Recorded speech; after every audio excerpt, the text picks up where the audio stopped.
Well, we have an update, everybody, on the Colorado attack. Initially, we thought, it wasn't that terrorist kind of idea. We laid it out as a possibility. Well, now we know exactly what was behind it in terms of theory and who was behind it in terms of persons.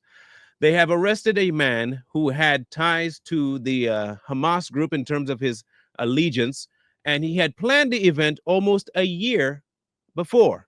He had thought about doing it, and he finally executed it, and they are now bringing charges to him. Apparently, he can face up to 624 years in prison.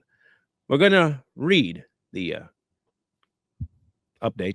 The man U.S. authorities have accused of committing a terror attack in Boulder, Colorado, has been charged with a federal hate crime. According to court documents, the FBI alleges Mohammed Sabri Soliman used a makeshift flamethrower and threw Molotov cocktails at pro Israel group in an attack he says he planned for more than a year.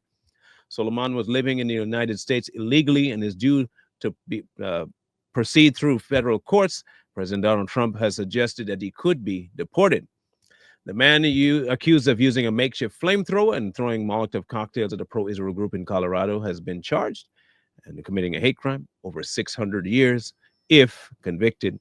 He is 45 years old and targeted what he described as a Zionist group gathering in popular pedestrian mall in city of Boulder on Sunday. Local time and court papers say witnesses and Federal Bureau of Investigation first said that Mr. Solomon yelled "Free Palestine" and used a makeshift flamethrower and incendiary devices during the attack, injuring at least 8 people. The district attorney for Boulder, Colorado, Michael Doherty, told reporters Monday that 4 more victims have been identified since the alleged attack, bringing the total to 12. Mr. Doherty also said that Mr. Solomon faces a total of 34 charges, including attempted murder and the use of an incendiary device. If convicted concurrently of all charges, Mr. Solomon could be jailed in Colorado for more than 624 years.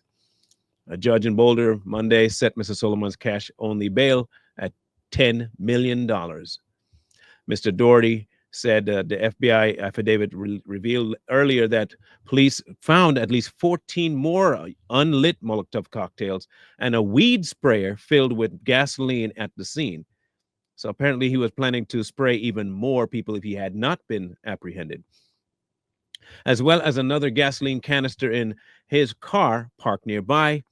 The acting United States attorney for Colorado, J. Bishop Gruel, told reporters that authorities believe Mr. Solomon had previously tried to buy a firearm to use in the alleged attack, but wasn't able because his visa status in the country. Documents also revealed that Mr. Solomon had learned to shoot a gun in a class he took for the purpose of obtaining a concealed carry permit and delayed committing the alleged attack until after his daughter had graduated from high school. It seems awfully, really premeditated. And I can see why the charges are as high as they are. The alleged terror attacks has since drawn the condemnation of the U.S. President Donald Trump, who described the incident as horrific. Rightfully so. He came through Biden's ridiculous open border policy, which has hurt our country so badly. He must go out under Trump policy. Act of terrorism will be prosecuted to the full extent of the law. The FBI affidavit said that Mr. Solomon confessed to the attack after being taken into custody, said that he wanted to kill all Zionist people and wished they were all dead. He told police he would do it again. Now, the update is quite scary. I'll tell you why, because we've said this last time in our last update, the first time we reported on the story. The growing sentiment right now on nearly every social media platform is exactly this result. This is exactly what they're calling for. The majority of them that are for the other side, that are against Israel, are fully behind this exact same sentiment, not only in action, but in thought and in word. They've said almost the exact same thing that Mr. Solomon said all over the internet. They call for the death of the Zionists, as they call them, and any other sympathizers, as they call them, as well. This rhetoric has become ramped up, and I do believe that what you're seeing here is the first fruits of it. Now, he's already said he would have done it again and would continue to do it had he not been caught. The question is, how many others are out there like him? Are there more? Is he part of a bigger cell doing this? Did he speak to other people? I'm sure the investigation will yield either answers or not. But the question of him admitting it versus telling everybody else who's going to do it to not make sure everybody else gets caught, that's a whole nother story. because he might be keeping them under wraps so that it does happen again and nobody will really know.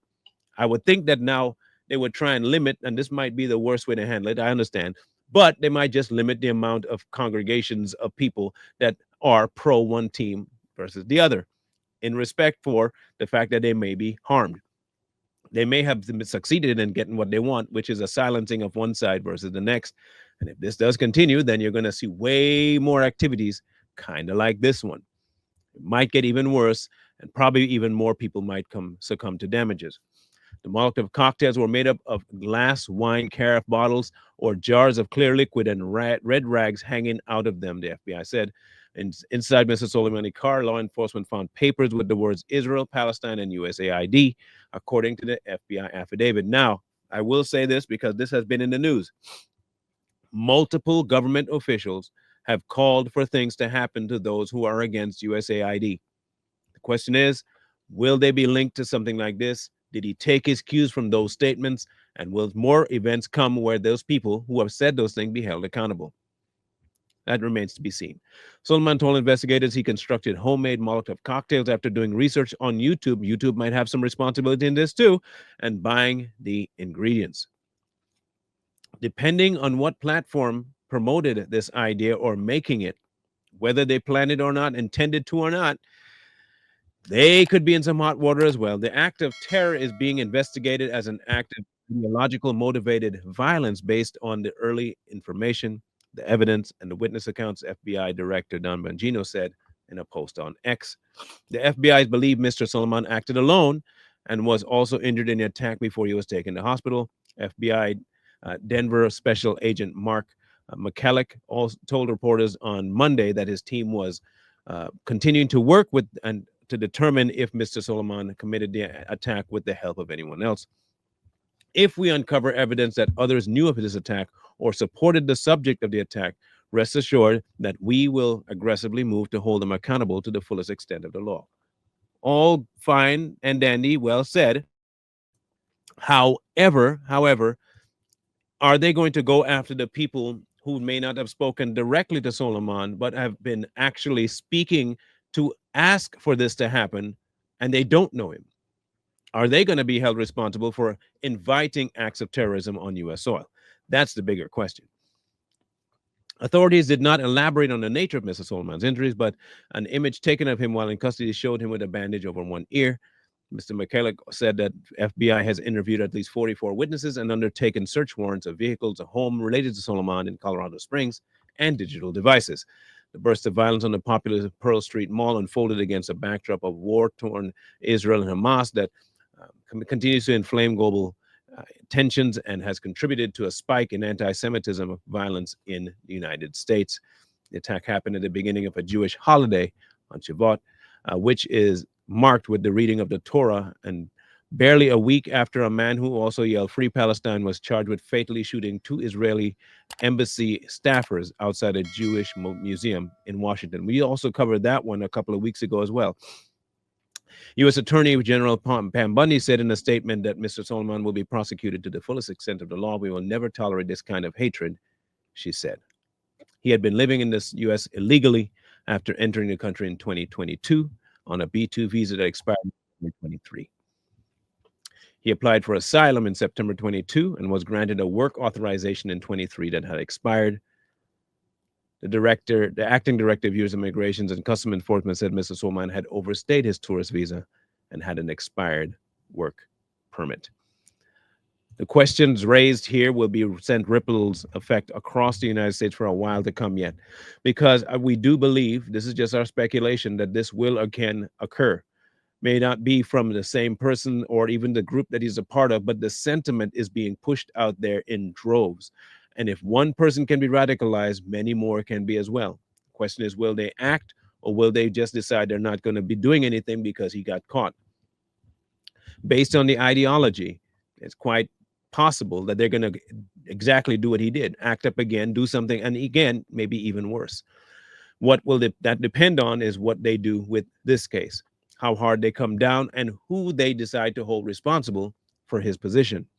If they do go after influencers that have pushed this idea, then you could see a crackdown coming across the United States on various platforms, and it could change the landscape of what we consider free speech. It could eventually lead to something so censoring that eventually we will not be able to say anything. I'm not saying that what they're saying is correct, right, or needed, but what I am saying, this could lead to more things than just the shutdown of a terrorist group. It could lead to multiple things that could eventually change the shape of how American politics and social life goes. We'll keep you updated. There's more updates on it. If they find more people to be linked to him, if they arrest anyone else, or if we just have a simple update on the case, you'll be the first to know.